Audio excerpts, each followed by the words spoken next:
Bonjour à tous, on va maintenant aborder la fin de cette histoire, donc les 2 derniers chapitres. Chapitre 17, le grand festin.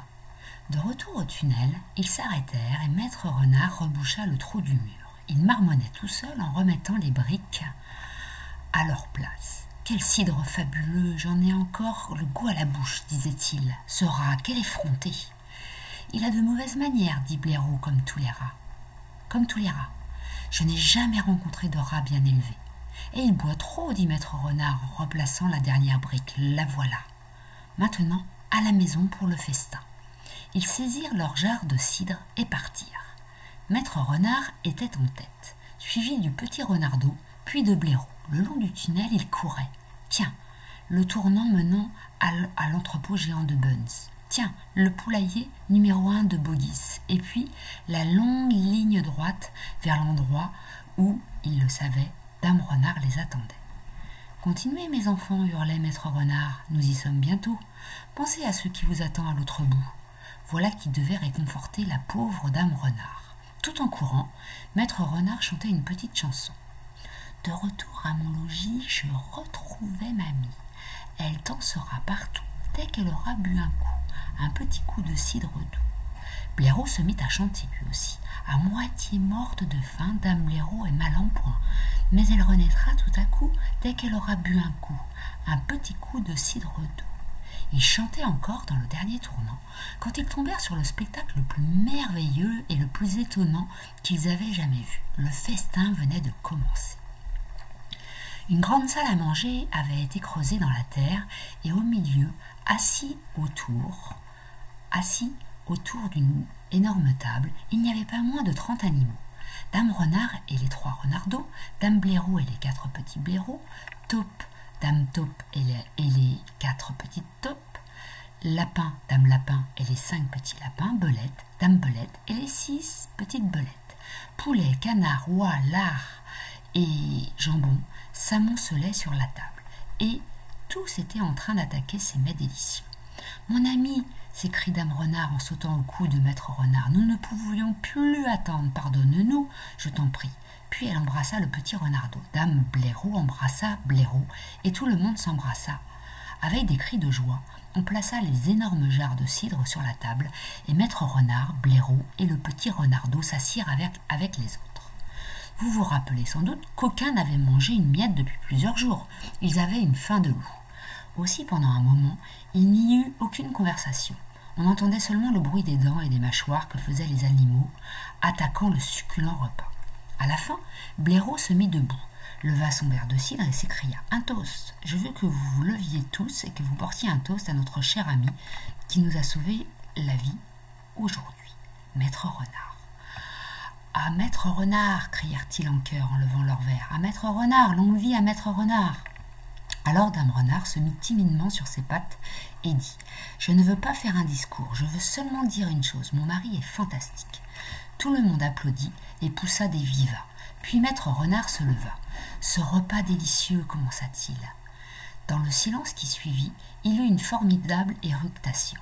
Il y eut des rires et des applaudissements. « Ce délicieux repas, mes amis, continua-t-il, nous est gracieusement offert par Boggis, Buns et Bin. » Autres vivats et autres applaudissements. Et je souhaite que vous en ayez profité tout autant que moi. Il eut encore une colossale éructation. C'est meilleur dehors que dedans, dit Blaireau. Merci, dit Maître Renard avec un large sourire. Mais maintenant, mes amis, soyons sérieux. Songeons à demain, à après-demain et au jour suivant. Si nous sortons, on nous tuera. Vrai, vrai, crièrent-ils. On nous tuera avant que nous ayons fait un maître, dit Blaireau. Exactement, dit Maître Renard. Mais de toute façon, qui désire sortir? Nous détestons l'extérieur. L'extérieur, il y a plein d'ennemis. Nous sortons seulement parce que nous y sommes obligés pour chercher des vivres pour nos familles. Mais à présent, mes amis, nous allons nous organiser différemment. Nous sommes à l'abri dans un tunnel qui mène aux 3 meilleurs magasins du monde. Oui, c'est vrai, dit Blaireau, je les ai vus. Et vous savez ce que ça signifie, dit Maître Renard, ça signifie qu'aucun de nous n'aura plus besoin de sortir. Il y eut de l'agitation et des murmures dans l'assistance. Donc je vous invite tous, continua Maître Renard, à rester ici avec moi pour toujours. Pour toujours, crièrent-ils, mon Dieu, c'est merveilleux. Et Lapin dit à Dame Lapin, Ma chérie, pense un peu. On ne nous tirera plus jamais dessus de notre vie. Nous construirons un petit village souterrain, dit Maître Renard, avec des rues et des maisons de chaque côté. Des maisons individuelles avec des maisons individuelles pour les amis blaireaux, taupes, lapins, belettes et renards. Et tous les jours, j'irai faire les courses pour vous tous. Et tous les jours, nous mangerons comme des rois. Les vivats qui suivirent ce discours durèrent plusieurs minutes. Chapitre 18. Et ils attendent, toujours. Bogies, Buns et Bean étaient assis devant le terrier du renard, à côté de leur tente, leurs fusils sur les genoux. Il commençait à pleuvoir, l'eau coulait goutte à goutte dans leurs cous et dans leurs souliers. Il ne restera plus très longtemps. Maintenant, dit Bogies, la bête doit être affamée, dit Buns. C'est vrai, dit Bean. Il va sûrement sortir d'un moment à l'autre. Tenez bien vos fusils en main. Assis près du trou, ils attendaient que le renard sorte. Et autant que je sache, ils attendent toujours. Fin de l'histoire. Première question. Comment Blaireau juge-t-il tous les rats en général? Il les juge tous mal élevés, avec un manque de savoir-vivre. On va aller voir dans le texte où on trouvait cette information. Ici.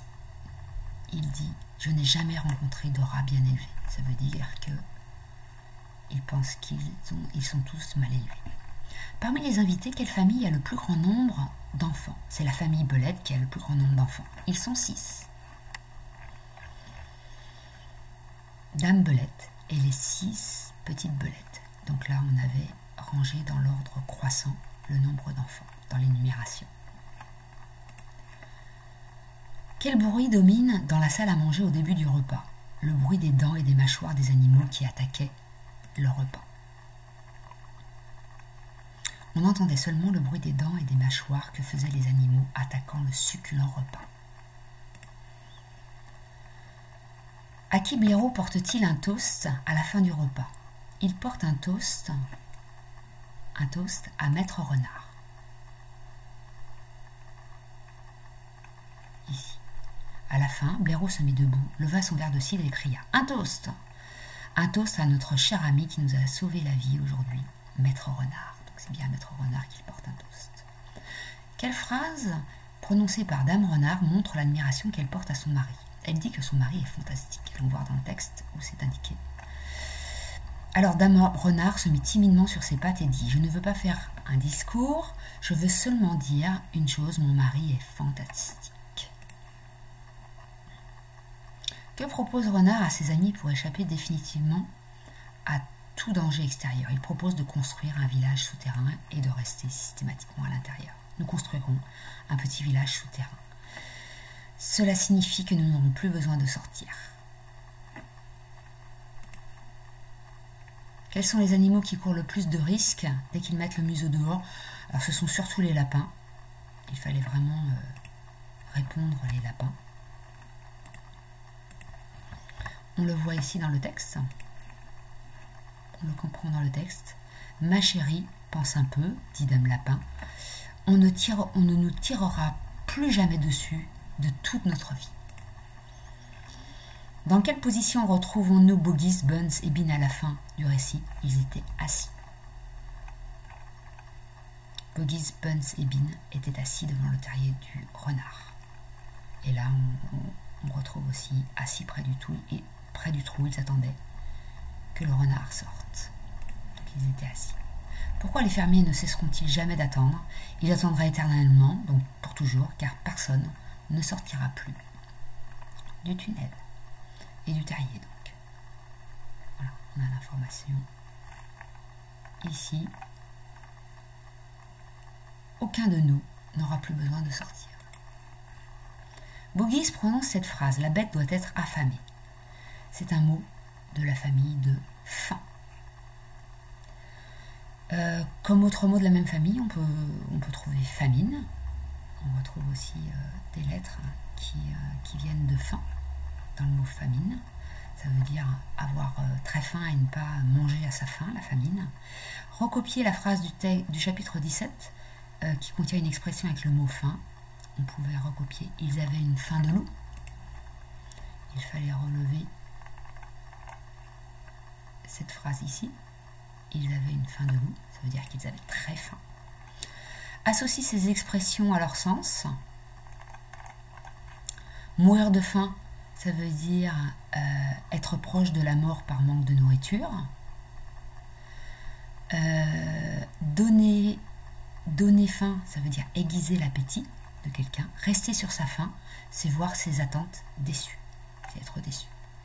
Dame Renard dit « Mon mari est fantastique », souligne les adjectifs synonymes du mot fantastique. Merveilleux, extraordinaire, inouï, il fallait répondre, et fabuleux. Le fantastique est un genre littéraire que l'on peut décrire comme l'intrusion du surnaturel dans le cadre réaliste. Ça veut dire que le fantastique, c'est quelque chose de surnaturel et qui intervient dans un cadre assez réaliste. Le titre du livre de Roald Dahl, c'était Fantastique Maître Renard. À quel genre appartient cette histoire? Elle appartient plutôt au genre fable, conte. Voilà. Merci de votre attention.